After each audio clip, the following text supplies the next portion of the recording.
Okay, so welcome to Thursday morning. I think we'll jump right in, and I'd like to introduce Jia Yu, who's going to introduce our prize lecture for this morning.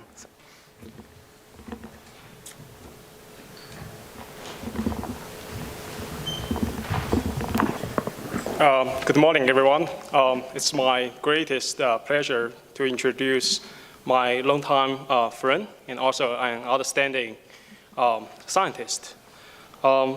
He got his bachelor's from University of Science and Technology in China, his PhD from University of Michigan, Paul Hayes student. He joined NCAR in 1997 with Ray Robo as a postdoc. And he never left since then. He must like Rockies very much. His work has special emphasis on the modeling physical and chemical processes on both global and local scales and the coupling between different regions of the atmosphere. And he works on the development of NCAR, time GCM, WACCM, and WACCMX models. Especially, he is leading the development of WACCMX. He has a very productive career with over 120 papers with over 3,000 citations. Just give a few examples. His recent important papers, gravity waves simulated by high-resolution WACCM, space weather review paper on the lower atmosphere forcing on the space environment, sudden stress warming effect on the ionosphere and thermosphere, large wind shears in the mesopause and tropopause. As a person, if you have ever worked with him, he never loses his smiles when he talks to you. And he never says no to your questions or your collaboration request. He has mentored many students, postdocs, and young scientists, including myself. Finally, just a trivia, he's a Chinese Tai Chi master. So even though he's super, super nice, but never mess with him. Without further ado, let me introduce, give the time to Hanli Liu from High Altitude Observatory, NCAR. Thank you.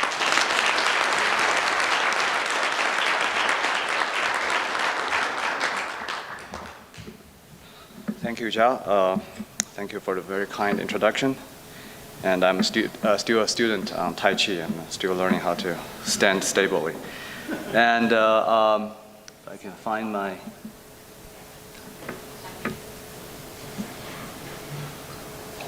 Oh, the first one, right? Thanks.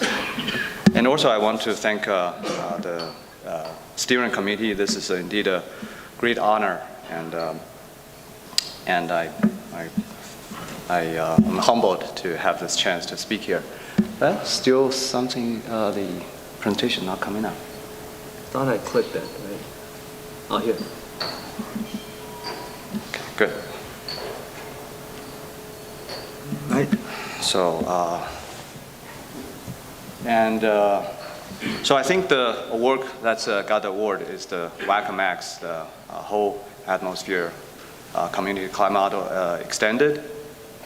And as you can see, this is really a big team effort. And I want to thank my colleagues at HAL, ACOM, CGD, and CISL at NCAR.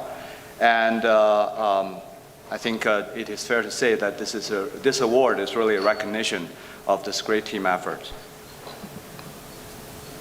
And so this is the outline of my talk. First, I'm going to give some historical perspective on the WACCMX development. And then I'll describe the recent development and validation efforts and model capabilities for research. I'm going to show some highlights and research examples from recent investigations. And then at the end, I'm going to provide some perspective on ongoing or future efforts of WACCMX development.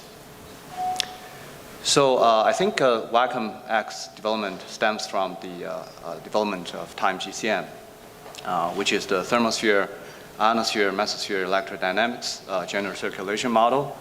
And that model has been developed by Ray Robo and colleagues since the 1970s. And the whole community has participated in using the model and validate the model and push the model forward. And my first CEDAR workshop was in 1994, which is a quarter century ago almost. And at that workshop, the prize lecture was given by Dr. Ray Robo, and it was on the newly developed time GCM. And this was one of the slides Ray gave in his talk, and clearly lay out the development of TGCM from the thermosphere model, adding the ionosphere and the electrodynamics, and also the middle atmosphere. And a few years later, as Jia said, I was very lucky to join HAO as a postdoc working with Ray and other colleagues. And my first time GCM project was to add this gravity wave drag prioritization in the model. And the purpose, of course, is to get the primary purpose is to get the wind and temperature climatology in the MLT region. And seems we were successful at that time, and we get a very good wind reversal in the MLT region. And this is the, from the Linson scheme, we generate the gravity wave forcing drag. And using that, Ray made the first time GCM year-round run. And this is the climatology of temperature he showed. And here is the time for the year and the altitude, and from the stratosphere all the way to the lower thermosphere. And you can see that, for example, the cold summer mesopause was pretty well reproduced in the model. And the general temperature structure is quite consistent with our climatological understanding.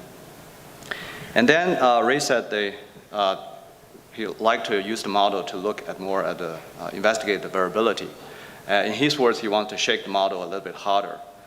So what he did was he introduced the meteorological forcing from INSEP. So he was forcing time GCM at the lower boundary using the daily INSEP reanalysis output. And indeed, you see a lot of variability just from doing that.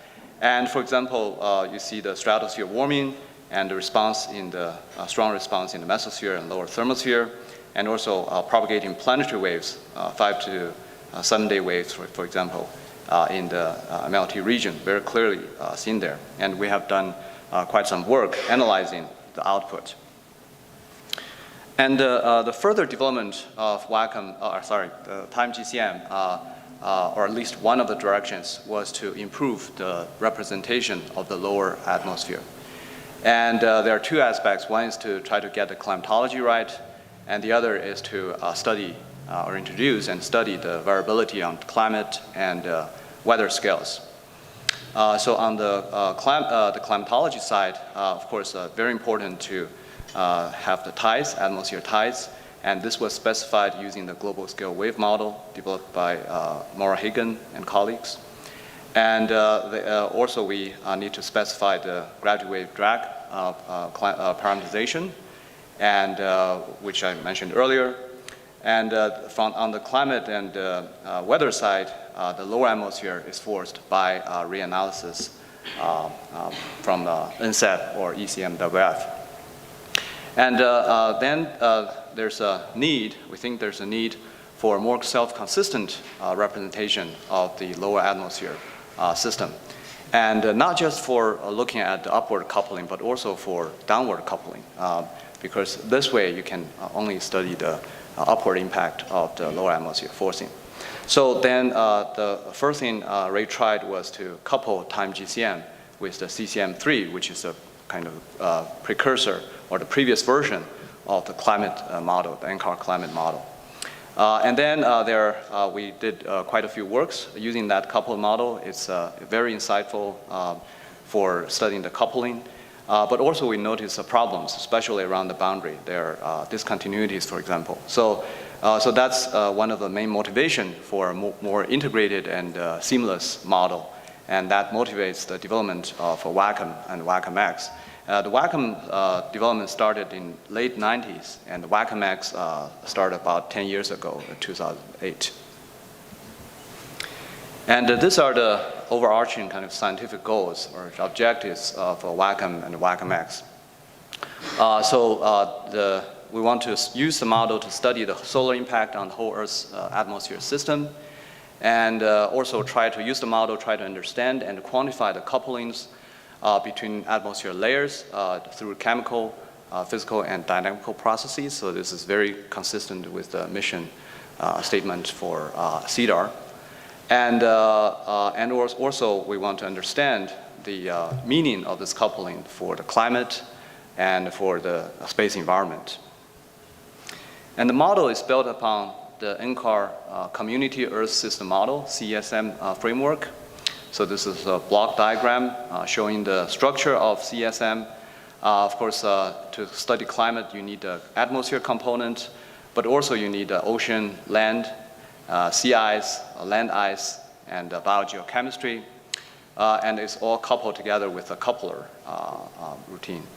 And this is just in the physical space, how it looks like. So CHEM is the kind of essential atmosphere component in CESM.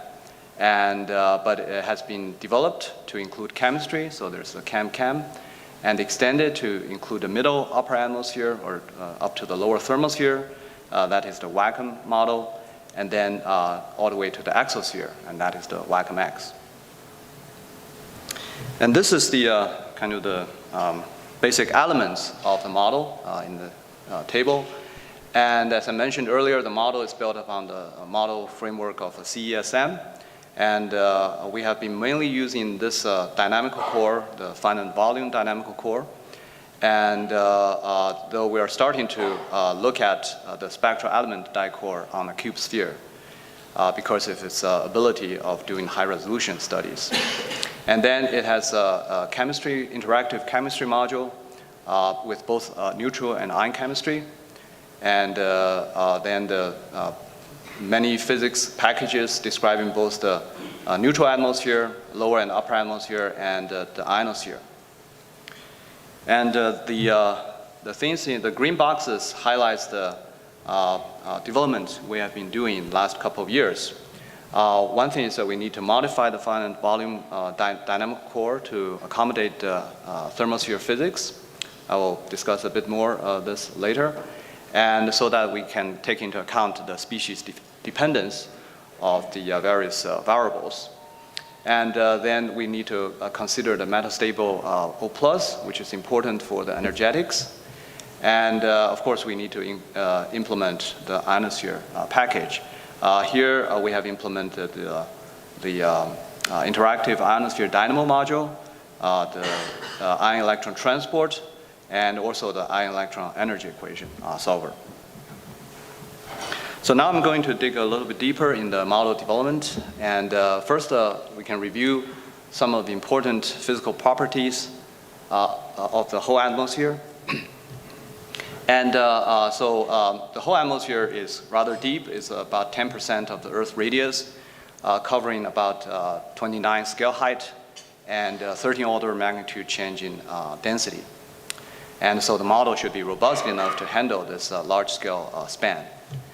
And then above the homopause, of course, there's a diffusive separation, which is not present in the lower atmosphere. And we need to consider ion-neutral coupling because the ions are organized differently with the neutrals. They are organized more along the magnetic field line, so that need to be taken into consideration. And also, it's very important to consider the coupling between dynamics and photochemistry. In the upper atmosphere, compared with the lower atmosphere, in general, the temporal scales and spatial scales can be very short. And because of these different factors, for example, the increasing significance of gravity waves and tides. Of course, tides has large spatial scale, but the temporal scale is quite short. And very large wind, storm time can be even larger. and a very large acoustic speed because of the increase in temperature. And during geomagnetic storms, it can generate very fine ionosphere structures at high latitude. And lower latitude, you have ionosphere irregularity, also have very fine spatial structures. And the molecular viscosity, heat conduction, and diffusion are all very large and grow exponentially with altitude. So that's a very fast process in the upper atmosphere. So so we take that into account when formulating the model or formulating the mathematical and also numerical schemes.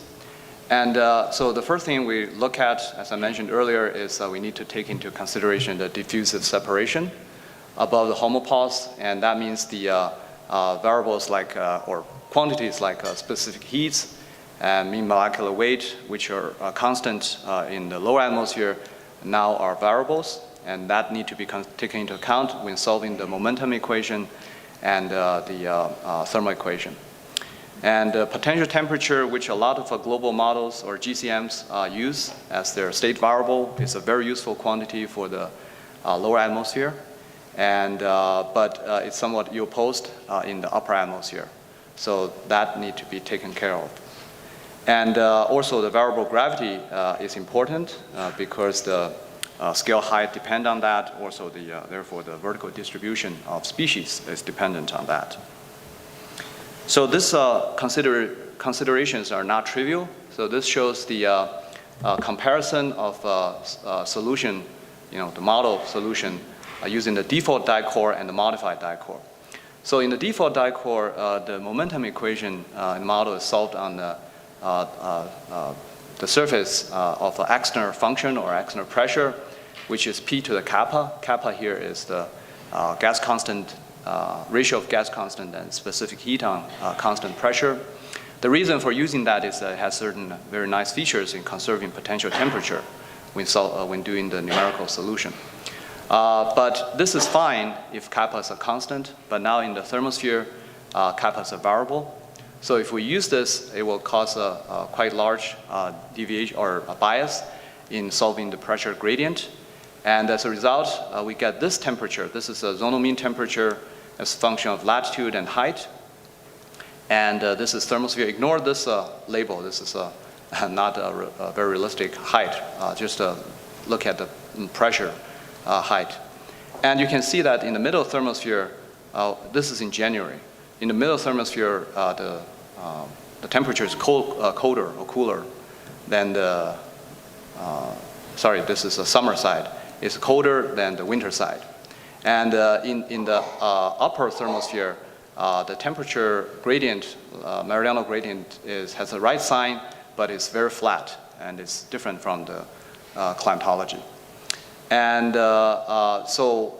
what we did is to replace the vertical coordinate using the log pressure. You can also use pressure.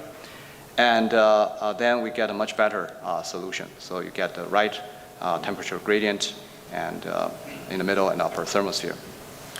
And also the thermal equation is also important to consider this variable quantity in the kappa.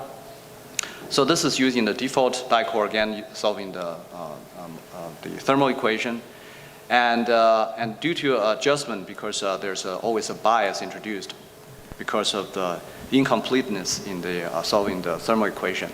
There's always adjustment at different levels, and this adjustment grow with altitude and produce spurious gravity waves. And these gravity waves can grow to a very large amplitude, and this one goes to more than 40 meters per second. And that ultimately make the model unstable. So we need to introduce this correction term considering this kappa variability. And when we do that, we get a much better results. We don't get the spurious gravity waves, and the vertical wind is much more reasonable. And other considerations, the coupling I mentioned, it's important for the model to consider the coupling between dynamics and chemistry. And so that would require advection of a large amount of chemical species And that would require you have a very efficient, computationally efficient and also conservative scheme to do the advection. And ion-neutral coupling is important, which would require a frequent remapping between the physics grid and the geomagnetic grid. So that requires a very efficient remapping scheme. And also, ideally, you will have a transport routine that can take care of both the neutral species advection and also ion species, so that it can take both the neutral wind and ion velocities. This we haven't been able to achieve yet, so the advection of neutral species and ion species are still solved separately. So further requirement, this is from the short time and spatial scales. There's a large disparity between the time scales between the upper atmosphere and the lower atmosphere. And as a result, when we run the model, we usually require a quite short time step to resolve the things we want to look at. Usually we run time GCM and WACCMX using a 5-minute physical time step.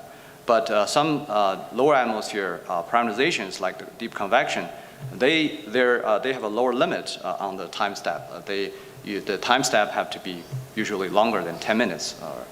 And so then in the code design, it would be required to have the capability of doing subcycling or supercycling so that they can accommodate at different time scales. And of course, if you want to look at fine structures, the mesh refinement capability is very desirable. We haven't been able to do that yet.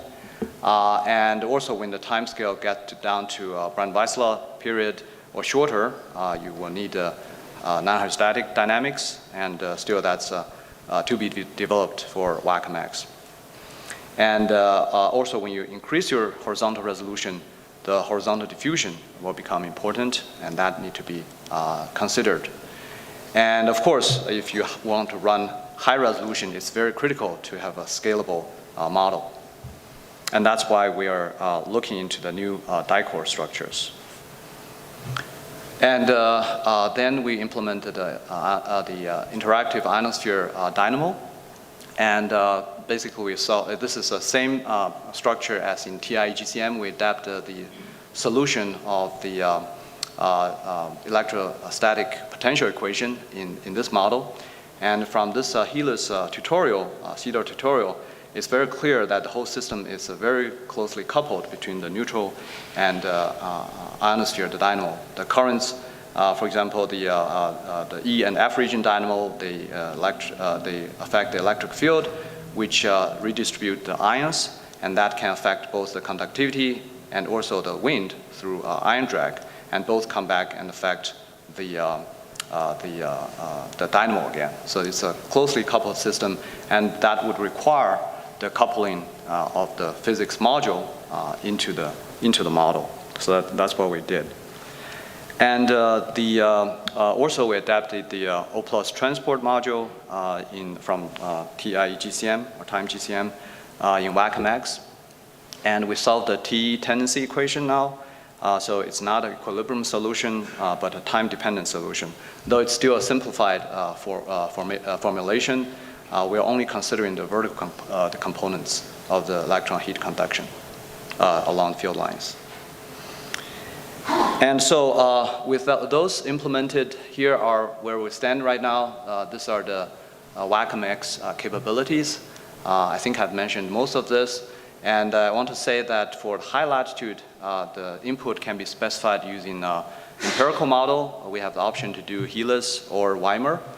And also, Gang Lu and colleagues have implemented the AMI recently in WACCMX. And also, this infrastructure is pretty straightforward to adapt, to implement, to incorporate input from the magnetosphere model. So one-way coupling should be pretty straightforward with a magnetosphere model. And the coupling of a plasmasphere model is done by colleagues at NRL. They coupled WACCMX with the SAMI-3 model. And for the lower atmosphere climatology or metrology, that can be constrained using nudging method, using reanalysis data. Mirror is what we use right now. And for more realistic case studies and also for research forecast, data simulation is very important.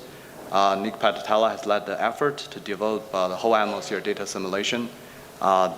So now it's not in this release, but the capability is being developed. And actually, Bill Schreiner showed some new results yesterday from the simulation of ionosphere.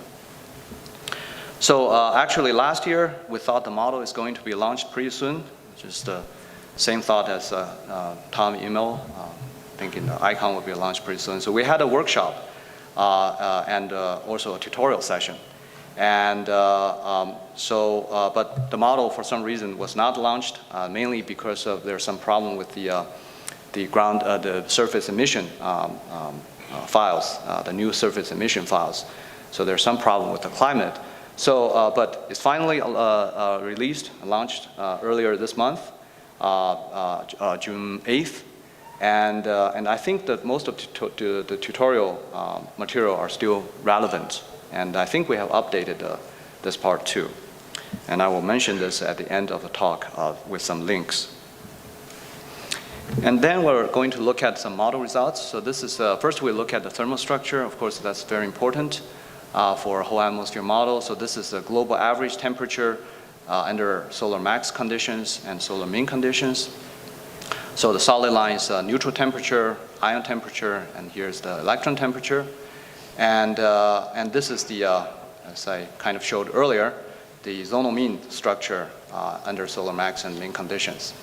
One thing that we want to point out is that compared with the previous version of WACCMX, which doesn't have the ion neutral coupling, our temperature is about 200 K warmer. And that's mainly due to the thermal electron heating, which is a key heating term in the upper atmosphere. So that's now considered. And then we look at the mass and electron density. So this is the CHEMP measurement of neutral density and electron density at 400 kilometers.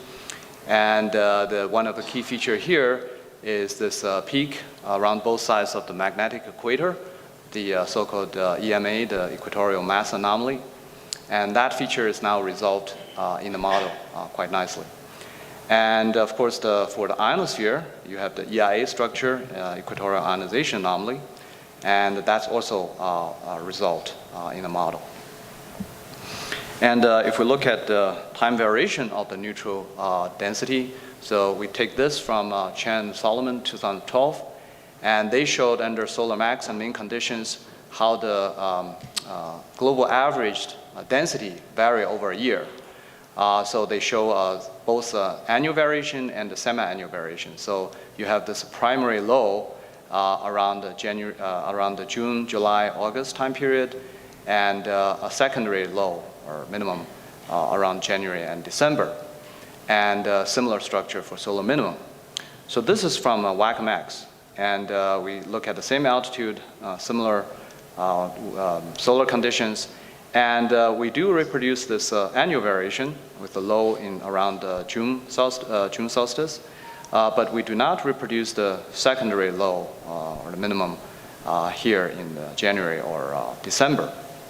And so that's something we'll sweep under the rug for now, and we'll come back later. And so then we look at the ionosphere. So this is from Jing Liu's validation paper.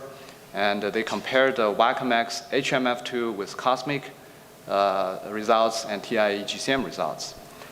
In general, this is for 2008, June, and different UT times. And in general, the HMF2 looks very good. The comparison is very good, and which indicate that the electrodynamics in the model is working okay. And they also look at the structure of the NMF2, the F2 peak density. And so same time, and they look at the model and COSMIC. And the general latitude longitude structure still looks reasonable. There are differences. But I think the largest difference is that sometimes you see this peak, the EIA peak, is very small compared with observations. And actually, you see that more clear in the local or local measurement or point measurement ground-based measurement. So here is a low latitude and mid latitude. The red is a WACCMX, and you can see that it is about 50% of the peak value. So it's really underestimating the peak EIA values, and also in general the values in the ionosphere. So that's another item we're going to sweep under the rug for now, and we'll come back to that later. And also put the model in the stress test by looking at the storms. This is shown by Chuck Bardeen last year at the CEDAR Science Highlight talk. And this is a simulation of the Halloween storm. Basically, you see this enhancement of the EIA structure, the poleward expansion, and also the entrainment of the plasma density to high latitude due to the change of a convection pattern, which is referred as the town of ionization structure. And all those features seems to be captured by the model. And this one uses the Helix parameterization, or Helix empirical model. And there are also several other research being done using WACCM research or validation studies. So the model has been used, for example, to study the Great American eclipse and the whole atmosphere response to the eclipse, and the influence of the internal atmosphere variability on ionosphere response to geomagnetic storms, and also the hydrogen change in the mesosphere all the way to the thermosphere, and also the whole atmosphere simulation of the climate change, so the space climate. And in the next few slides, I'm going to spend a little bit more time using the model to look at the equatorial ionosphere weather. And this one is still a validation. So we look at the vertical drift, both the vertical and the zonal drift from WACCMX, and compare that with climatology. So the black solid line here is the seasonal average for the drift, vertical and zonal drift for equinox, June solstice, and January or December solstice. And the gray lines are the daily values from the model. So you see a lot of day-to-day variability, scattering. And the dotted lines are the climatology from Hickomarca Observatory. So I would say that in general, the two are in general good agreement. And one feature particular we look at is this pre-reversal enhancement. And you can see that they agree with the climatology reasonably well. And also the seasonal variation is captured by the model. And this is an important quantity, of course, because it is thought to be driving the equatorial plasma bubbles, the EPB. And this feature, this quantity has been measured in previous observations. For example, this one from CNOPS, from Huang and Hairston. They measured the maximum PRE in the equatorial region under solar minimum conditions and solar max conditions. And they see this quite distinct structure, longitude and seasonal structure, with a peak in the Atlantic sector, American sector, and going to the equinox, you see the split into multiple peaks. And then at around June solstice, you see a secondary or smaller peak in the African sector and Pacific sector. And that feature is in general reproduced quite well with in WACCMX, and also for solar minimum condition, the general agreement looks reasonable. And these are all monthly results.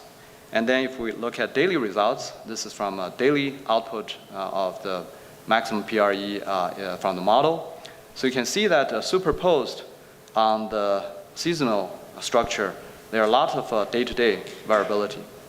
And it's important to point out that in this simulation, the solar condition is kept constant, and also the KP is constant and low. So all the variability, the day-to-day variability, are coming from the internal model variability, most likely from the meteorological forcing. And for example, this is in the time in July, for example, the climatological value of vertical drift or the PRE tells you that they should be low, but sometimes on the daily values can be very large. So this, of course, has important implications for the short-term, near-term variability of the driving of the bubbles. So we look at this, try to analyze the cause of the variability. And the seasonal structure and the seasonal variability from the model analysis seems to be mostly due to the averaging wind and the conductivity, so the averaging dynamo. But it's also modified by the summer side E region. On the other hand, if we look at the short-term day-to-day variability, it seems it has a lot to do with the E region, and especially the summer side E region. So what I'm plotting here is a correlation coefficient, which is the white contour lines. The correlation coefficient between the PRE at that location and this quantity, this product, zonal wind times Patterson, which I just call proxy to the dynamo, or just dynamo. So you can see that there's a large correlation in the summer side E region and mid-latitude, mid-magnetic latitude. And also, the other quantity I plotted here is the standard deviation of this quantity, the dynamo quantity. So you can see in that region, the standard deviation of this quantity is also very large. So this correlation is really a very impactful and meaningful correlation. And indeed, if we look at the time series of the PRE for July of that simulation, we see that, for example, at the time when we have a very large upwelling, it corresponds very well with this, this perturbation of this U times Patterson. And this perturbation is mainly coming from the perturbation of the zonal wind. So this corresponds quite well with the eastward anomaly of the zonal wind. And a few days later, there's a large drop in the PRE, the maximum PRE, and it corresponds quite well with the westward anomaly of the zonal wind. And we take a little closer look at the time series of the wind. So this is the wind hourly output. Just to point out that there's indeed a very strong eastward anomaly. The vertical line is the 19-hour local time. So eastward anomaly, and a few days later, a westward anomaly. And if you look at the whole latitude, this is at one location, East Pacific sector. And if you look at the whole latitude, longitude, and then the time, you see that the prevailing pattern here is a semi-diurnal migrating tide. And this is the local time, 19 again.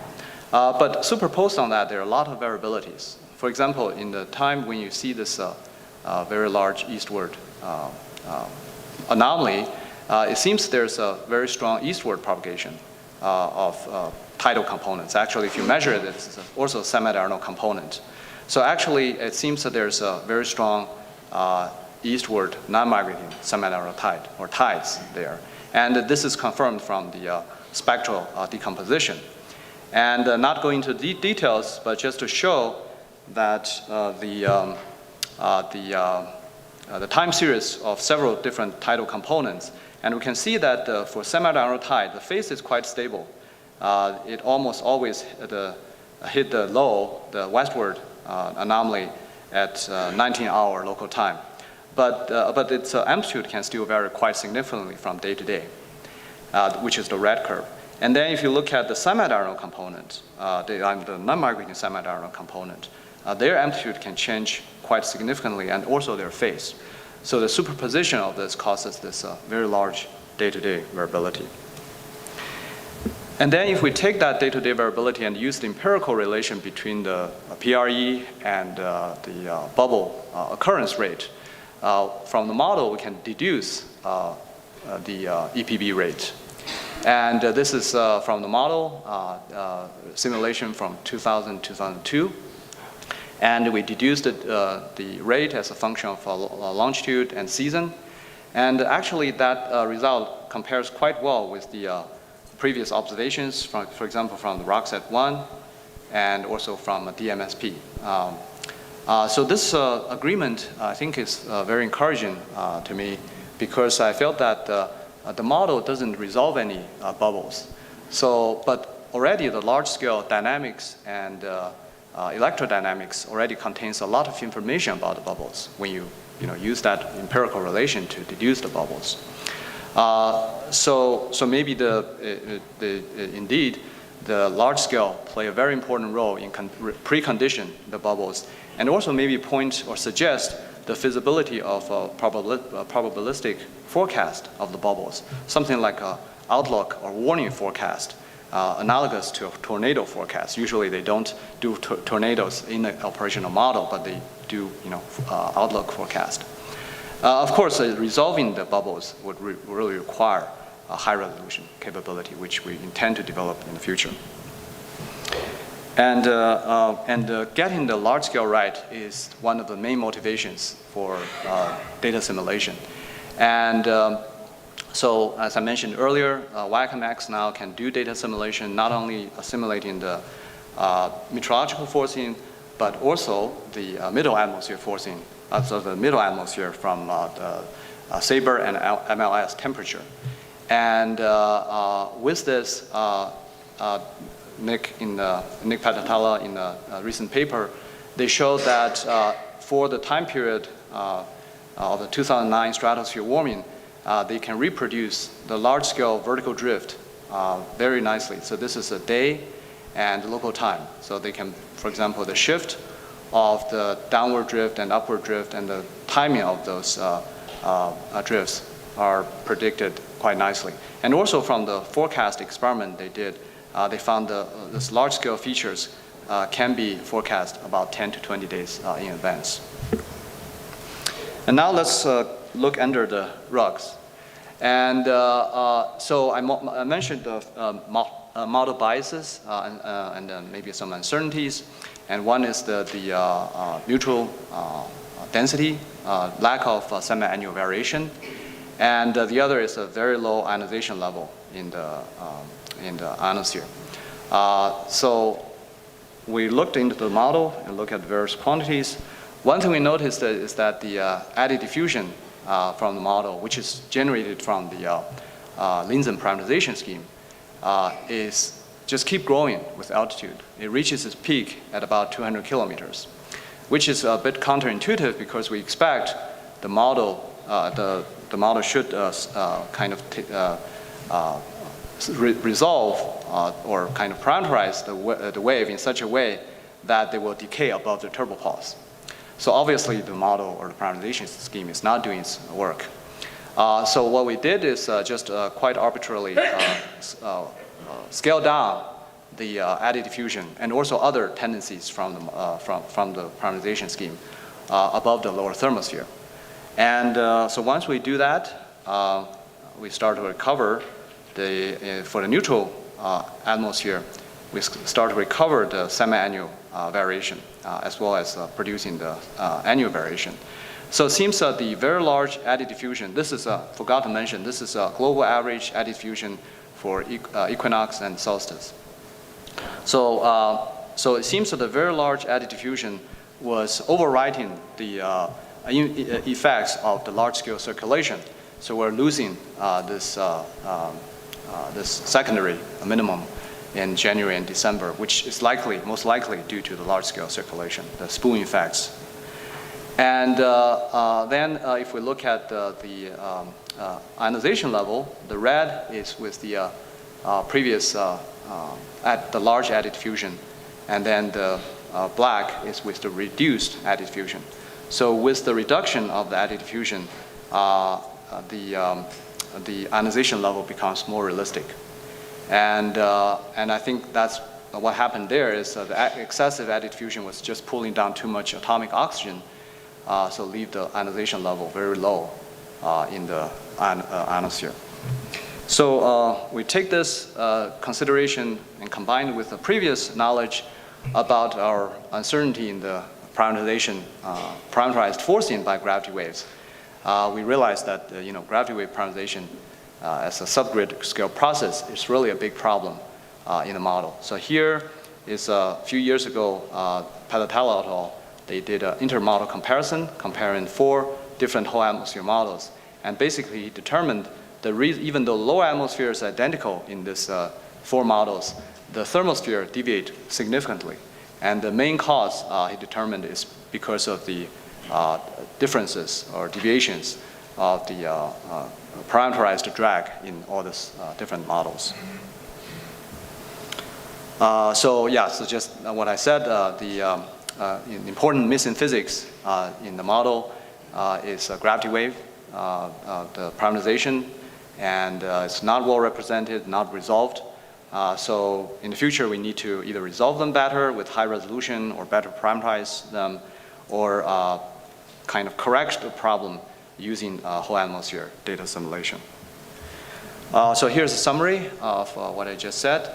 So WACCMX, we have developed some key capabilities that can treat the thermosphere, ionosphere, and whole atmosphere system reasonably well, and we validate the model results against climatology and observations for both quiet time and disturbed conditions, and also for long-term space climate change.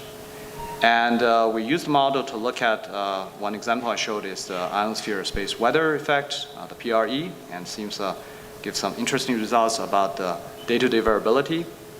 And also the model bias seems to be obvious with the gravity wave parameterization, which kind of give you a feeling of deja vu, considering my postdoc project was on this very subject. So I guess you never get too far away from your postdoc project. And so this is the useful link you can check. So as I said, the CSM2 WACCMX is part of that, has been released. It's a community model, so you should download it, play with it, and try to crash it, and find ways to put in stress test. And also, you can develop modules for it. And so this is a link with the information on WACCMX, and this is a link to the CESM website with a lot of useful information, especially this is where you download the model. And I make a list of the things that we would like to do in the next couple of years. Definitely we want to work with the community, support both the satellite mission and also ground-based measurements, and for the interpretation and simulation of the observations, and also probably include them in data simulation. And this could be a very powerful tool to integrate the different observations and give us a better understanding of the whole atmosphere system. And we like to develop the high resolution capability, and also the ionosphere simulation using WACCM, and increase the helium as a major species. This is important for the middle upper thermosphere studies. And also currently we have F-region transport. We like to develop the E-region transport, and also the metal ion chemistry, which is important for things like a sporadic E. And D-region chemistry has already been implemented as under test right now. And in the long term, we'd like to develop this whole geospace modeling by coupling WACCM to a magnetosphere and also plasmasphere models. And of course, all this development will depend or really rely on the continuous support by the funding agencies. And we're very grateful for the support in the previous years by the CEDAR program, LWS, and ONR, and AFOSR. Thank you. Thank you very much.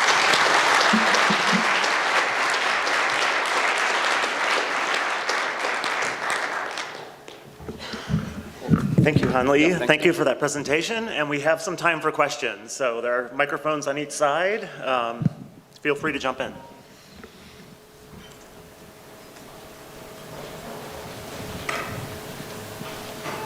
Hanli, thank you very much for the impressive talk. I'm wondering, when you go to higher resolution of the model, do you also need to consider new physical processes in the model too, or just increase the resolution of the grid points? Thank you.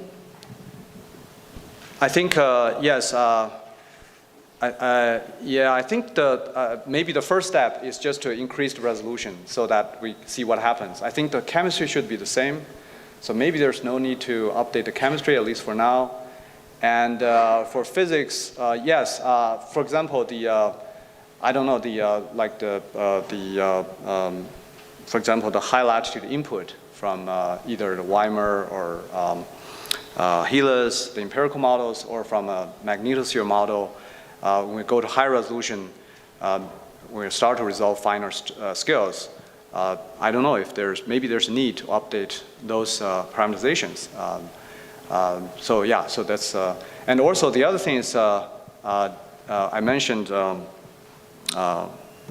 mesh refinement. Of course, that's a very desirable feature, and we like to work on that.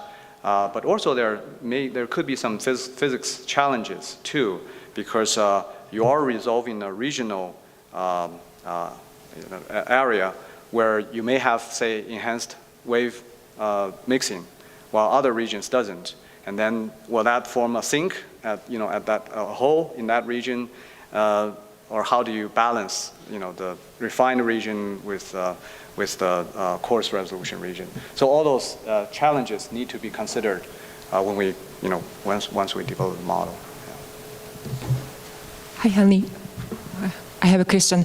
Thank you very much for a comprehensive lecture. I have a question about this mixing. So you reduced KZZ quite significantly, and then you said that you chose some arbitrary values that might give favorable sort of response. So since mixing is very important, as you know, that impact ionosphere through composition, impact recombination rate, impact on an ionosphere. So it is difficult because KZZ, and I understand that those are not really directly observable. You have to parameterize, you increase resolutions, and then balance of mixing probably coming from tides and resolved waves increase. So that's why you probably need, you could reduce. That's a question to you, why you think it has to be reduced right now. So that's one question. The second comment relating to this general topic is that since ionosphere has, we have more data, right? And then I wonder if you think you could imagine thinking about ionospheric data to sort of tune those KZZ because it has feedback through recombination rate. Right. And then I mean you mentioned data simulation efforts that could be, I mean it's a tool for forecasting and then all that, but also a tool for parameter calibration as well. So I wonder if you have thoughts on that. So there, one question and one comment. Thank you. Thank you. That's a good question. So yes. So the first question, I said we did this quite arbitrarily, but not totally arbitrarily because that's what we did in time GCM.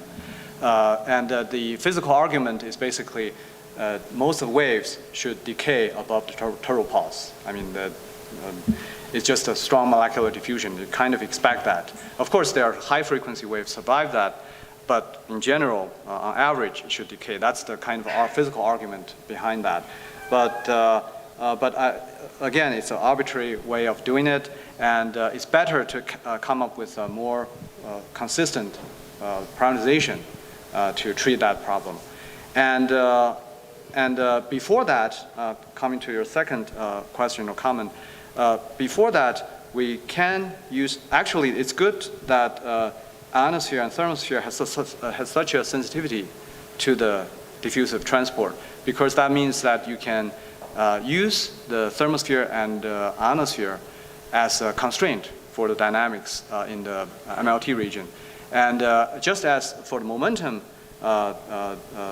budget, you can use the wind, the observed wind in the MLT region to constrain that, to constrain the gravity wave forcing. Now you can use the composition in the thermosphere and ionosphere to constrain the diffusive transport. And yeah, data assimilation and also maybe parameter optimization techniques could be very useful here. Okay, I think we're running short on time, but I would like to take this opportunity to present Dr. Hanley Liu with the certificate for the 2018 CEDAR Prize Lecture Award. Thank you, John.